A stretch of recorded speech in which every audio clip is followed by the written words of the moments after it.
Coba deh, bisa nggak kasih contohnya? Seperti apa marah nggak pakai ngebikin orang sakit hati?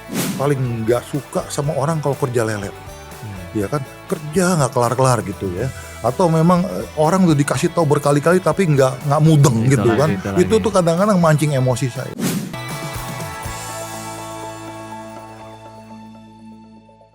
Kali ini kita mau dengar langsung aja dari Mr. Guest, seorang karyawan yang mungkin akan bertanya kepada Oswin, kepada Mia, dan juga mungkin kepada saya sendiri. Selamat siang Pak Yungki dan Kak Mia. Selamat siang. Siang. Saya sebenarnya bukan karyawan juga, cuman saya punya pengalaman nih Pak ya. Bapak dari tadi ngomongnya marah itu harus cerdas. Nah aku tuh nggak ngerti, maksudnya marah secara cerdas apa ya? Terus Bapak tadi juga bilang kalau marah mesti bikin orang nggak sakit hati. Coba deh, bisa nggak kasih contohnya? Seperti apa marah nggak pakai ngebikin orang sakit hati? Oke, pertanyaan yang sangat menohok sekali nih, sangat cerdas gitu ya. Oke, yang tadi yang kita maksudkan adalah apa, cerdas emosi itu memang intinya gini. Keberadaan kita itu di dalam dunia kerja itu kan sebenarnya kan lebih saya lihatnya dari sudut pandang produktivitas. Jadi kalau memang kita harus marah, tapi kita bagaimana tidak merusak produktivitas. Ya, maka kembali lagi istilahnya tadi saya katakan saya lebih cenderung untuk memakai kata-kata yang marah pun yang membangun. Ya, tadi kita marah sesaat tapi 1 menit 2 menit kemudian kita bisa tepuk pundaknya karyawan kita. Ya, atau kadang-kadang yang suka saya lakukan malah waktu saya tepuk, sorry tadi gua agak marah ya, agak emosi. Tapi sebenarnya kan yang gua mau nih sebenarnya kita bagaimana bisa beresin ini supaya kita bisa selesai pekerjaan. Jadi hal seperti itu yang saya sebut sebagai cerdas emosi. Artinya memang marah itu kadang-kadang kita nggak bisa kontrol juga, walaupun tadi saya bilang kita juga belajar untuk bisa harus ada istilahnya pengendalian diri, ya sebagai buah-buah roh juga.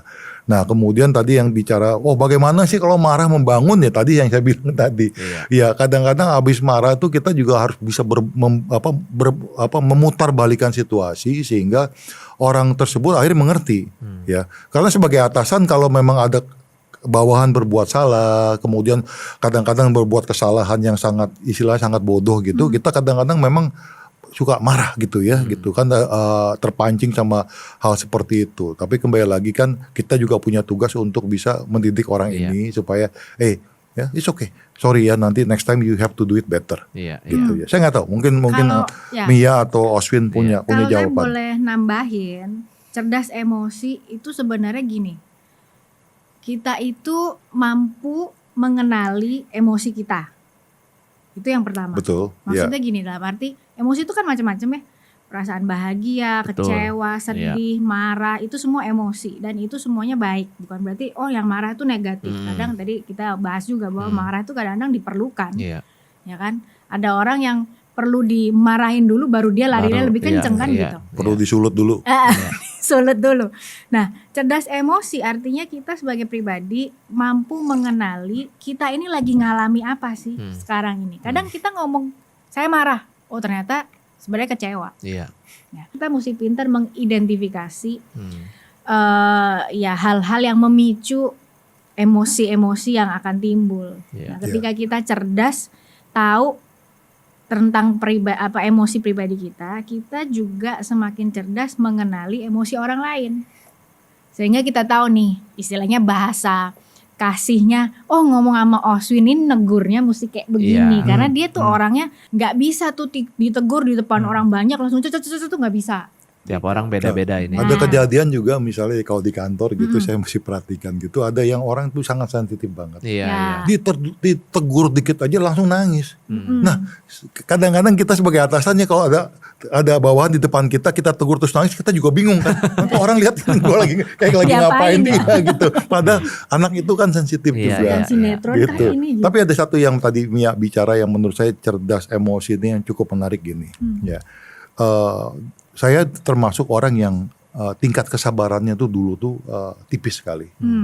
Saya tuh paling nggak suka sama orang kalau kerja lelet. ya kan, kerja nggak kelar-kelar gitu ya, atau memang orang udah dikasih tahu berkali-kali tapi nggak mudeng Itu gitu lagi, kan, itu itu lagi. tuh kadang-kadang mancing emosi saya.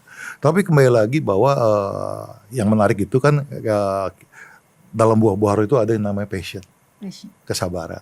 Nah memang kalau waktu kita menghidupkan buah-buah roh tersebut, itu membuat kita juga yang tadinya agak nggak sabaran, agak emosian karena nggak sabar tadi, kita juga bisa berubah. Saya bersaksi, saya dulu orangnya seperti ini, tapi saya bisa berubah tuh. Ada kesabaran-kesabaran yang bisa saya toleransikan sekarang. Mungkin dulu tingkat kesabaran cuma 10%, hari ini mungkin sejak mengenal Tuhan 20 tahun yang lalu, tingkat kesabaran saya udah mulai 70%, 75% kan gitu. Kalau saya pribadi ya, nggak tahu benar atau salah ya, marah itu satu orangnya kita lihat-lihat, kedua timingnya. Ada kadang-kadang mungkin solusi yang bisa dipecahkan tanpa perlu marah. Tapi karena kita emosi, kita marah dulu aja gitu kan. Mungkin ada nih misalnya case ya, kita jam 7 mau tayang, jam 5 belum ready. Daripada kita marah-marah ngoceh-ngoceh kan sebenarnya wasting time itu. Mendingan cari yuk solusinya apa nih. Abis itu baru deh mau marah, mau evaluasi itu urusan belakangan gitu. Tapi kan kadang-kadang perlu ya cerdas juga nih gitu kan. Daripada saya marah-marah setengah jam, orang gak bisa kerja dengerin saya ngoceh-ngoceh doang gitu kan. Dengerin marah-marah gitu kan. Ya kalau saya mungkin lihat timing, lihat orang, betul ada yang. Tapi look it from the bright side, in terms of mungkin dari sisi kesehatan juga. Sebenarnya kalau kita untuk nasihat saya untuk teman-teman semuanya wise people juga, lu marah itu sebenarnya tidak bagus untuk kesehatan lu, gitu kan. Intinya kan gitu. Ya, kita marah, tekanan darah kita naik, gitu kan. Jadi kalau kita tiap hari sering marah dari 24 jam kita marah 8 jam, kita punya 8 jam itu tekanan darah kita naik. Naik terus ya. Is that good for you? Betul. No, gitu kan. Jadi kembali lagi juga harus sadar bahwa ya kalau kita punya kecenderungan untuk nggak bisa tahan emosi, ya belajar untuk kontrol emosi. Nggak bagus untuk kesehatan. Betul. Tidak baik untuk kesehatan. Silakan. Saya boleh tanya lagi ya? Ya. Saya dari tadi menyimak pembicaraan Bapak dan ibu-ibu sekalian, kan kesannya memberikan lebih kepada leaders ya, bahwa leaders yang teladan kayaknya yang dari tadi diomongin kan. Oke. Nah, cuman kalau dari sisi saya kebetulan leader saya itu ya emang suka marah-marah. Terus kadang-kadang marahnya bikin sakit hati. Nah, terus mesti gimana dong? Kita sebagai karyawan ya saya pengen ngambil ini nih supaya leader saya bisa belajar ya. Tapi I sih nggak yakin juga dia mau dengerin kan. Nah, tapi dari sisi saya sebagai bawahannya beliau, mesti gimana ya untuk menghadapi kalau ternyata dia suka marah-marah. Bisa nggak Pak kasih? Oke, saya ya tentunya kita bicarakan, kita diskusi, kita tukar pikiran. Jadi tidak ada jawaban yang istilahnya tuh perfect gitu ya masalah ini gitu. Jadi kembali lagi kan satu, pemimpin marah itu kalau menurut saya yang wajar itu pasti ada alasannya. Kenapa? Ya alasannya banyak lah, karena anak buahnya kerjanya nggak bener, datang terlambat, udah dikasih tahu besok datang lagi terlambat, kayak seperti itu. Jadi memang satu, belajar untuk mengerti alasan kenapa dia marah. Tapi yang kedua memang juga ada pemimpin yang memang hobinya suka ngelepas emosi gitu kan. Apa-apa marah gitu kan. Jadi memang tanpa alasan yang jelas. Tadi Mia sudah katakan gitu ya. Maksudnya ya mungkin dalam situasi seperti itu gitu ya. Sebagai karyawan memang tidak banyak yang bisa Anda lakukan. Ya. Kan ada istilah gini loh ya. Rule number 1, the boss dia bilang the boss is always right gitu kan. Rule number 2, if the boss is wrong, see rule number 1 kan gitu kan. Tapi ini kan itu cuman salah satu quote yang ada gitu. Jadi kembali lagi kalau memang ketemu hal seperti itu, satu, kalau saya melihat justru kita harus kembali ke wisdom yang kita miliki. Gitu ya. Pemimpin yang marah, kalau kita juga bereaksi dengan kesel, dengan marah, itu yang ada adalah sakit hati. Waktu kita sakit hati atau kita tuh kesel, Anda tidak akan kerja dengan suasana damai sejahtera. Waktu Anda tidak punya damai sejahtera untuk bekerja, tentu tidak akan ada hasil maksimal yang keluar dari diri Anda. Betul. Gitu, right? Jadi kembali lagi kalau ketemu hal seperti itu, going back to wisdom. Kalau saya banyak menyarankan juga bahwa mungkin lebih banyak Anda take a step back ya, berdoa gitu ya. Dan kita juga dimintakan oleh diajarkan oleh Tuhan gitu, kalau ketemu orang seperti ini ya doakan. Berkati orang tersebut. Ya. Apakah work atau enggak? Kalau Anda percaya firman Tuhan tidak pernah ada yang gagal. Amin. Ya. Tuhan mengatakan gitu kan bahwa firman yang sudah aku keluarkan itu tidak akan kembali sia-sia. Ya. Jadi saya bilang just do apa yang Tuhan ajarkan. Ya. Kita nggak ngerti gitu ya, tapi mungkin suatu hari orang tersebut juga bisa berubah. Ya. Jadi kembali lagi kebetulan minggu lalu itu saya juga terima catatan dari seorang wise people mengenai merespon apa yang kita pernah bicarakan di jawaban marketplace. Kurang lebih seperti itu. Baru aja kejadian katanya. Saya dibentak-bentak, saya dimaki-maki, malah menggunakan kata-kata yang sangat merendahkan.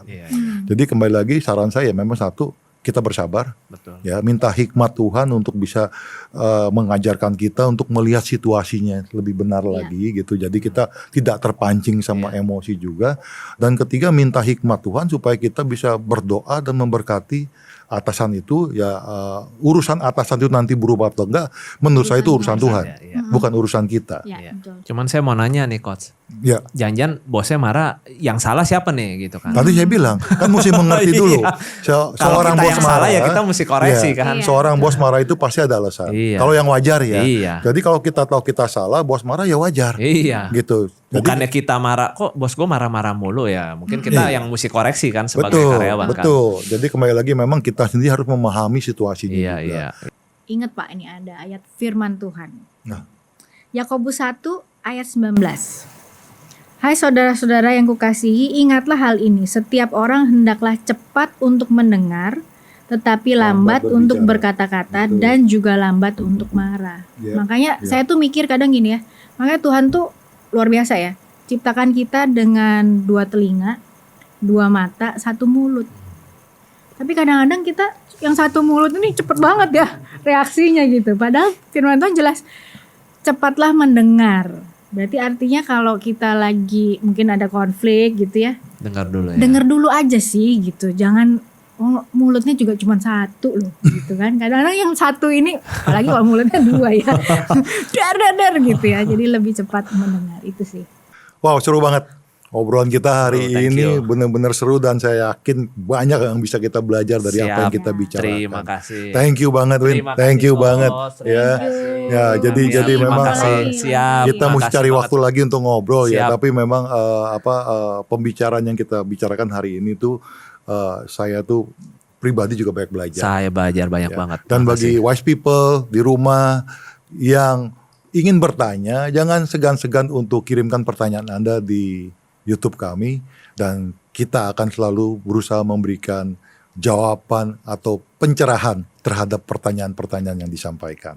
Kisha, lu bisa kerja gak sih? Masa gini aja gak bisa? Gak punya otak? Kisha, ini makanan buat kamu nih. Habisin ya. Ah, gak usah. Habisin, makan ya. Kisha, sini. Saya mau minta maaf tadi saya agak kasar ngomongnya ke kamu ya. Tapi ini tetap salah kamu ya. Saya gak mau tahu.